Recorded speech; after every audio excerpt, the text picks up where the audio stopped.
covered so far some. Okay, let's go to step 4, I believe. Okay, we were on step 4 in the last video, so this is video 5 now. What video are we on? I'm losing track here. Okay, so this is video 6. We covered in video 5 some of step 4.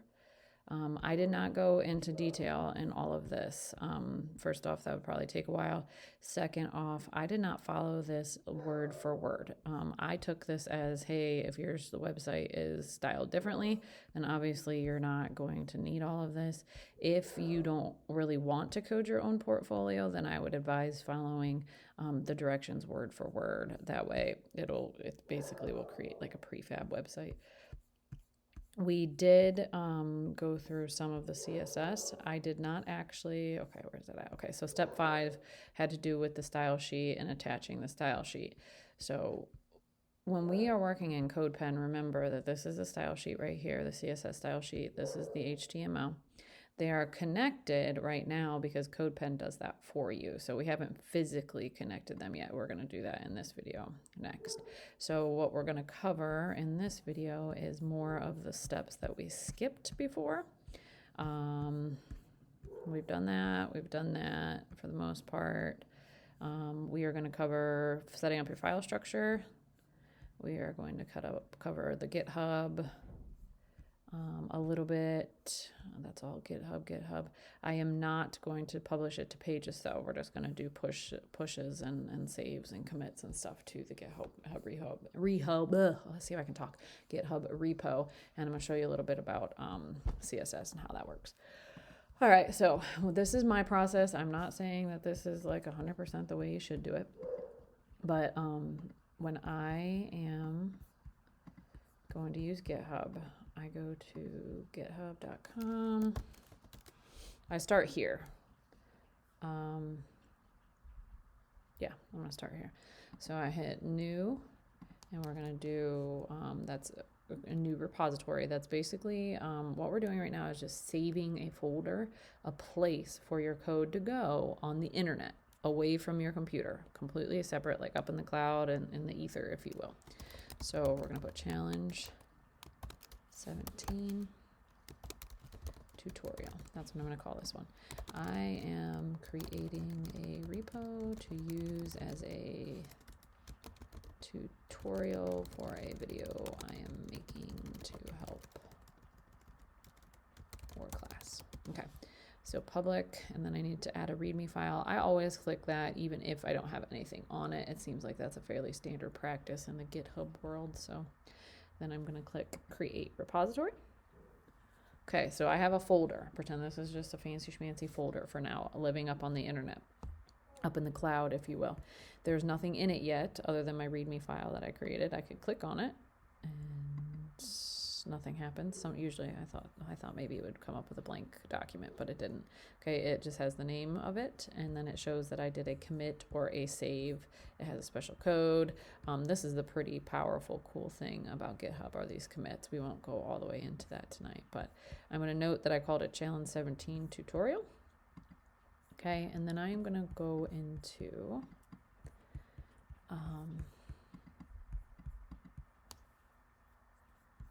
GitHub pages. All right, you can do this a couple ways. You can click add, clone a repository, or you can go to file, clone a repository up here. You don't want to create a new one because you've already created it up on the cloud. You could do it in either order. You could start it on your computer, or you can start it up on the internet. For some reason, when I do it on the internet first, it makes more sense to my brain because I'm not as familiar with GitHub pages because I just started using that. So right now it's living up in the GitHub world, okay, but I want to bring it down into my computer world. So in order to do that, I'm going to have to clone it. So I'm going to add clone the repository. So it's going to be identical to what I just created. So I'm going to look for it down here. It should, sometimes it doesn't show up right away. What did I call it? Challenge 17 tutorial. Yeah, for some reason, sometimes mine don't show up until I close it all out. So quit, give it a minute, go back. Let's see if we got it. Add clone repository. Yep, there it is now. I don't know why, it probably just was taking a minute. Okay, so basically this is the GitHub on my computer and it's connected to the one on the internet. So I am going to pull down or clone this, but I always check this first because that's why I want to check it, because I already see that it's not going where I want it to go because I created something earlier. So I'm going to cancel out of here for a minute, because I have created like complete and utter hot messes from not making sure that when I first start, if it does not go where I want it to go, because I created this one earlier and I don't want it to go there. So I'm going to get rid of it. You may or may not have to do that, but just pay attention. I've deleted random stuff. I've gotten into code and then I moved files and then you can't get it to run because the paths are different. It's just trust me. Just pay attention to where your files are going. It's easier to have it organized on the front end before you have to, deal with a whole mess of code later on. So hit add. We're going to go back to that step. Add clone repository. I'm going to find the same one, challenge 17 tutorial. And I know it's the same one because I have my GitHub world. Let's get rid of this so I got a little bit cleaner space for you guys to see here. Okay, so I have my GitHub internet world, and then I'm over here in my computer world. Two different worlds that we're basically just trying to get them to communicate and connect to and talk to. Okay, so I'm going to click on challenge 17. It's still showing up as that weird file path though. I don't know why. And I don't want it to go there. I'm going to try to just manually change it. Okay, there we go. Now my file path's where I want it to go. That's really weird because I deleted it. Maybe it just didn't catch up yet. Okay, so that was like a default file path, but that's where I want it to go. And then I'm going to hit clone. Okay, and now I have it. It doesn't look like much right now, living on the computer world, but just verify that I have a repo over here up in the internet world, and then I have a repo over here in the computer world. Okay, who cares? Big deal, right? All right, now we're going to check to make sure that it actually set up where I had it. Okay, I have GitHub. Okay, and then I am going to confirm that it is here, and it even has the README that I set up. All right, these are just two other repos that I've set up for the class previously. Okay, now we're going to leave these open because we're not done quite working in here yet. And we're going to go into Visual Studio Code. Okay. If you do not have this screen in Visual Studio Code and it like opens up to some kind of weird wackadoo code that you can't get rid of, you want to go up to code, and there's some way to close those folders. I honestly don't remember how to do it, but I'd have to play around a little bit to figure it out. But somewhere in here, there's a close file option. Okay, because you want to start here. All right, then I'm going to click open. I don't ever go into Visual Studio Code without having an established folder. It just makes my life that much easier. So I'm going to navigate to wherever my repo was. Now remember, I'm already connected here. I have my repo connected to my desktop, and I also have it connected up in the cloud. So I'm going to hit open, and now it's connected to Visual Studio Code, and I'll show you how. All right. So right here I have challenge 17. I have that README that we created on the internet world first. Okay, this means that you can start a new file. So I'm going to click new file. And I'm going to create 3 files. I'm going to create index.html, index.css, and index.javascript. And I'll show you what that looks like. Index.html. Then I'm going to hit enter. I can get rid of this get started just so you can watch what happens here. Okay, and then I'm going to put index.css. I'm going to hit enter. And then I'm going to put index.html. Oops, did that one already. That's why it was yelling at me. Okay, so now, and you can even see that it has 3 different colors here, okay? And I've created 3 different documents. And I wonder if I can just pull these over, okay, to the right. And to the right, I don't know if it'll let me drag anymore. Oh, it did, okay. All right, so we should probably put these in different orders though. Put index.html here. CSS can go in the middle because that makes sense. All right, we are not going to code any JavaScript tonight, so this is just going to stay blank, but I'm trying to set it up so that it looks a little bit more like our CodePen, okay? Now, first thing I want to show you is that we created those 3 documents, and they will show up on my local computer. Oops. Go, documents, GitHub, challenge 17. Okay, those are those 3 documents in Visual Studio Code that I just created. Okay. All right, now I am also back on my worlds here. All right, so I got 3 things going on. I've got my internet, GitHub. I have my local world, GitHub, and I have my Visual Studio Code. Okay. Now my local has said, okay, you've changed 3 things. There's 3 changes here because I created 3 documents, and the GitHub desktop picks that up, which that's pretty cool. Over here though, it doesn't say anything. Okay. It's just like, I have a repo. That's because these 2 have not connected to each other. So I'm just gonna put file creation here in my note, because you always want to track what you're doing with your files. So I am creating 3 files, JS, CSS, and HTML for tutorial video. I am creating for class. Okay, a little explanation. Because if you are in a code world where you're sharing code and you're sharing assets and you're sharing whatever, you're going to want to have some kind of organized way to look at the code and change the code and kind of see what different version histories they have, who's made what changes when, in case you need to go back to certain steps in the processes. So you, I mean, to my understanding, you want to be somewhat clear in what you're doing when you make commits. Okay, so then you're going to click commit to main. And then this should pop up if you're doing everything right. It might look a little scary at first, but it means that you did a good job. It says you have 1 local commit waiting to be pushed to GitHub. Okay, so then you want to click push origin. And what that is going to do then, okay, is it's going to, over here, hopefully, when we click refresh, it's going to show that we now have 2 commits, because I just made another one from my local repository, and it was committed now. So I would be able to like go in and see I am creating 3 files, JS, CSS, that's exactly what I just typed in. Okay, so now they have talked to each other and they have updated, and I can actually see what is happening on my internet world. Okay, so I've just very easily pushed it into quite a few different places. All right, so I don't have any code in here yet. So for now, I want you to also notice that it says 0 change files. That means that everything's updated and there's nothing else that I need to push. So we're going to go back to our CodePen now, and we are going to copy our code that we were working on in our other video, our really basic, ugly website, ugliest website known to man right now is what we got. We're going to copy this. We're not going to do anything with the CSS yet. I'm just going to put this in. Okay, this is my basic file structure here. I'm gonna make this guy a little bit smaller because we're really not gonna mess with him too much. Okay, here's another trick I learned too when you're working in Visual Studio Code. If it gets to be messy, you can go to word wrap.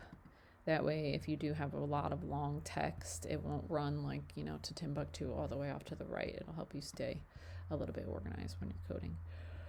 All right, now we can't see anything yet. Now let's see what happened over here in our local though. Okay, let's hit save. You could either hit file save here, or you can hit Command S, either way. And it should, if everything works, it will show that you just made a change to the file. And all I really did was copy and paste, but it reflected that here, okay? I'm trying to see if you can, there we go. That's why I wasn't showing up very well. There we go. All right, so it basically, it will color code what was there and what wasn't there. And this is an all new change. So this is basically saying, hey, look, I just added all this code in, okay? So I can make another commit if I want. So saving my copy paste. I am doing a tutorial for friends in class, so I am making another commit. Okay, then you click commit to main. Push origin. Obviously you wouldn't like do this every 5 seconds, but depending on what you're working on. And then if we refresh in our internet world, we should have 3 commits. So we have 0 change files in our local world, and now we're back over on our internet world, and we should be able to see that we have 3 commits. And this is the one that I just did. I am doing a tutorial for friends in class, so I'm making another commit. So now the updated code, I don't know how you really see it. There we go. So now you go to commit details, and it'll actually show what we're working on. Okay. I also have my index HTML that I could click on, and that code is in here, which is pretty cool, without having to like go through 600 different documents to find it. So it's an easy way to share open source code kind of community. It's pretty cool. All right, now we cannot see anything yet. So if you don't have live server installed in Visual Studio Code, you won't be able to see anything.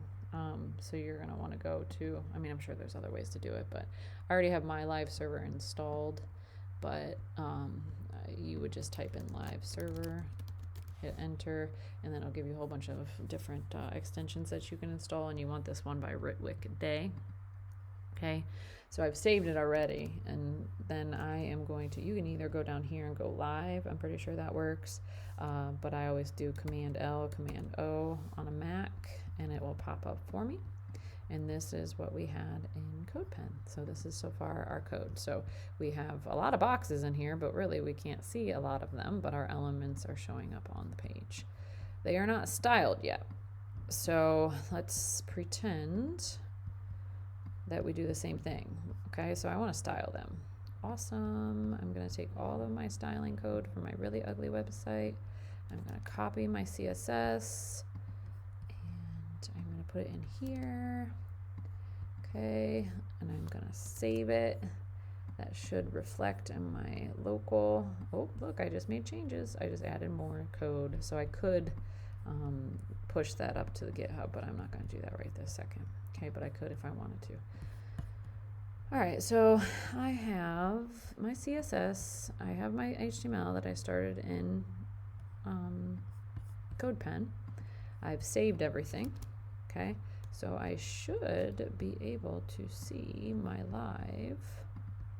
I got so many windows open, I honestly don't remember where I put my live at. Okay, I'm gonna refresh it just to make sure. Okay, nothing happened, and it's not going to do that because we have not made a connection between HTML and CSS yet. So in order to do that, let's close our live for now. Let's close our GitHub. Okay, let's go to W3 Schools. We have to get these 2 documents to talk to each other because it's not going to manually do it like CodePen did. It's been a long time since I've looked this up, so I'm not completely sure where it's at. So I have to hunt and peck a little bit here.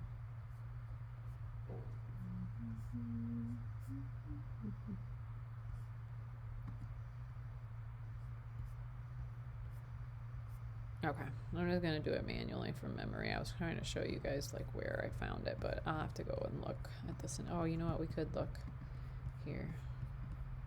It's in W3 Schools. I just don't want to spend all day looking it up. Style sheet, syntax. Just hopefully give you a. There we go. Oh, it still didn't show up. That's not what I want.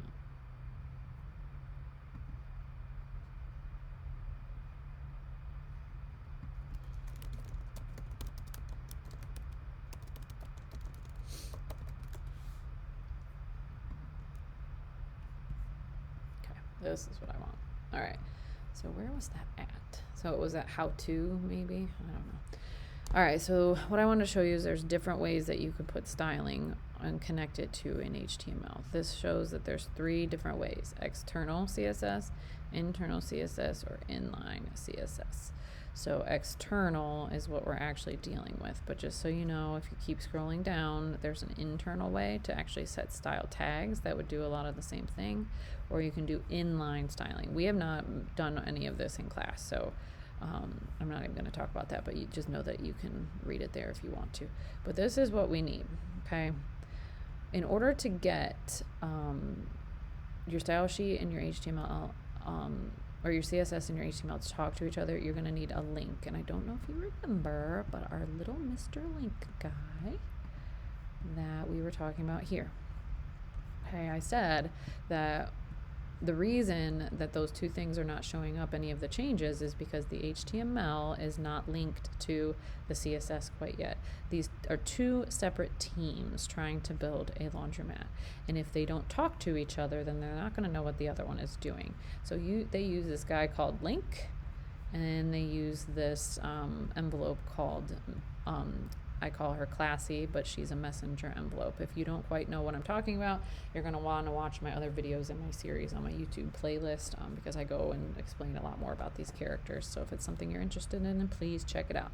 Okay, so I have to make Link now. I actually have to create him.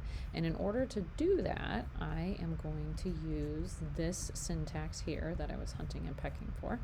Okay, this is how we get Link. See, his name is Link. Get it? So cute. He's a tag, and if you didn't notice, I put him in my character. I just have to show you really quick because I was very excited that I did this. Okay, look, Link. I put his little tag at his front and his back. Okay, so I'm going to type it. I'm not going to copy it because for me, that helps me learn and remember things. And for the most part, I can do this one on my own now because I've done it quite a bit. But so let's... we're gonna it looks like it's in between a head tag, so we're gonna have to create that first because we don't have one of those in our HTML. So I'm gonna close down here. I'm gonna start a head opening tag, and remember when I told you when we were in Figma in previous videos, I don't know if you remember this or not, but I'm gonna reference back to that comment I made.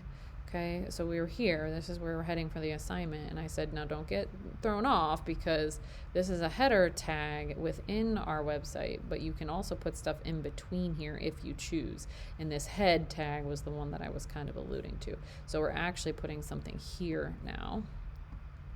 Okay, we are putting a head tag, and I'm going to leave him kind of grayed out. Well, no, I'm going to... Yeah, because he doesn't really work the same as the other elements, at least in the experience that I have. So let's... I'm having some serious issues with my layers here, people. There we go.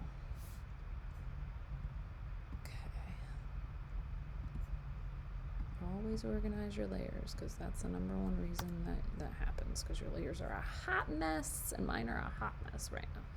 Okay, so this is my head tag. He's actually situated up here in the code, but you don't see him at all. He's a behind the scenes worker, a lot like this HTML tag was. Okay, and we are going to also eventually add in, oops, sorry guys. All right, so let's go back to our Visual Studio Code. I just wanted you to see a little bit about what we were doing. All right, so I am going to actually add link in. I don't think that one has an end tag, but let me verify. Nope, no end tag. So we just have a beginning tag for link. And then I need to use this syntax. I explained this in a little bit different video. I think it was like number 5 in the beginning series. So if you don't quite know what that's doing, then I talk about it a little bit in those HTMLs. Okay, so we're going to write style sheet. And then that's the relationship. I don't know what REL actually stands for, but that's how I see it in my head. It's like the kind of the relationship between the HTML and CSS. And then whatever your actual path name is for your CSS is what you're going to type here. So to find that out, I'm going to go here. I'm going to go to my CSS. I'm going to hit Control, right click, and I'm going to click copy relative path. And then I'm going to paste that in, and I'll show you what that did. Okay, what that did was copy my relative path. So that allowed HTML to know where to find the CSS sheet. And it's actually right now just living on my computer and partly on GitHub, but we haven't pushed up this new change yet. But it will be able to help you find where that information goes. So link basically comes in, and again, the envelope was explained in other videos, so this might be a little confusing without watching those, but CSS envelope, the messenger envelope, is actually holding on to this information. Let's put it in, because I might make more sense if I put it into the envelope. Okay, so we are talking about this line of code right here, line 3. So I am going to copy it. We're going to go back into my Figma file. And again, more information on these other videos. This is just kind of a quick down and dirty, if you will, explanation. We're going to get our characters back up to where they were. We got link. We got the envelope.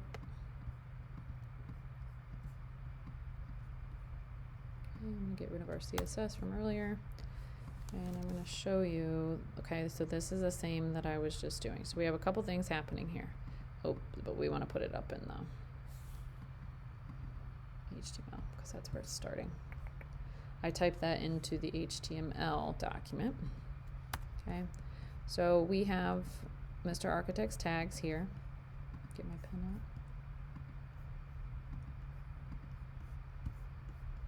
Okay, this is Mr. Architect's tag for the link. Remember, he does not have an end tag. Okay, and then we actually have 2 classes here. We have REL class, and we have an href class. And again, I explain these in other videos if you need more help with that. And then we have information that will actually go into the envelope here in between the quotes. Okay, so we're going to need 2 envelopes this time because we have 2 classes, or I'm sorry, not classes, attributes. Why am I calling them classes? Because the class is a type of attribute. I probably just completely lost you, so I'm going to show you a little bit since I was using the wrong stinking word where I'm finding this information. Okay, so if you go to HTML elements and attributes, I covered this quite a bit in the beginning series. This is where we're at though. An element is going to be the information in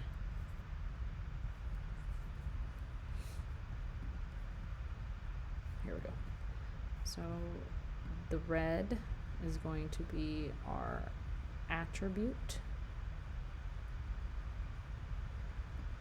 And then this is the information that is getting held inside the attribute. So we have an HTML element, we have an HTML attribute, and then we have information being held inside of that envelope. Okay, so this one is going to be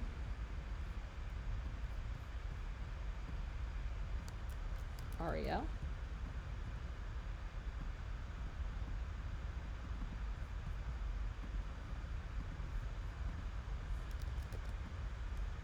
Oops.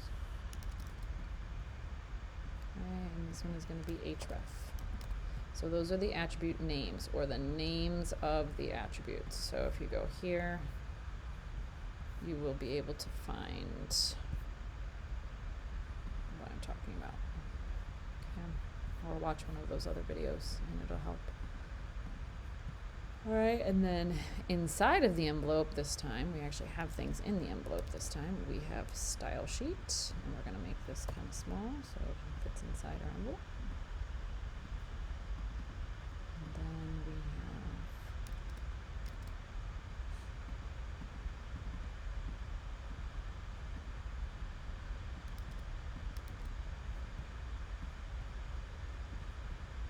a link, okay?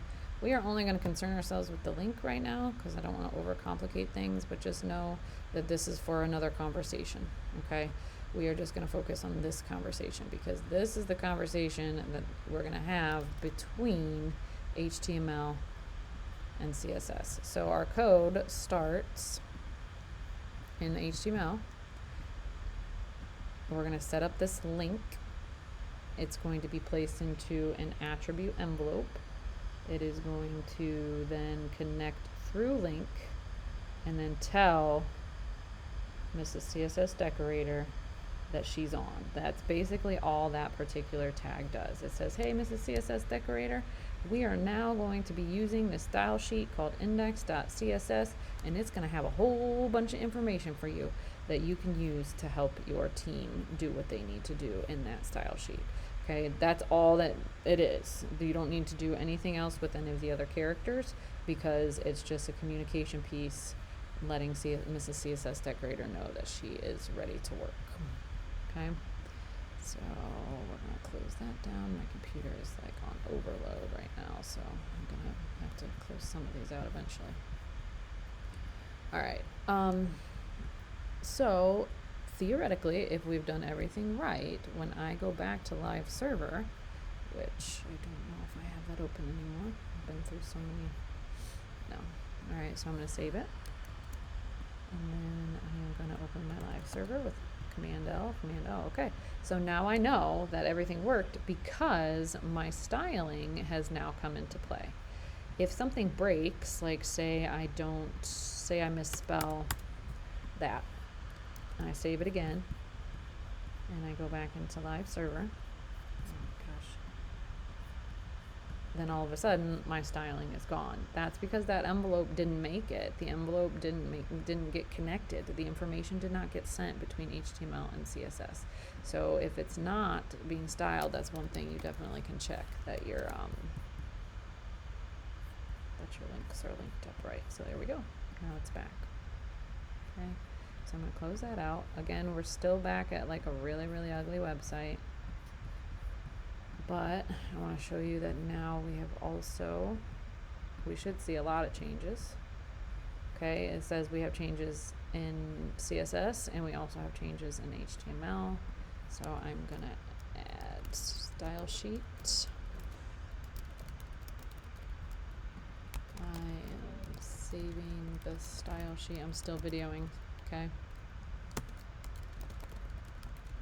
I'll be done in a minute for a tutorial video. And then we're going to commit to main. Okay. Then we're going to go push to origin.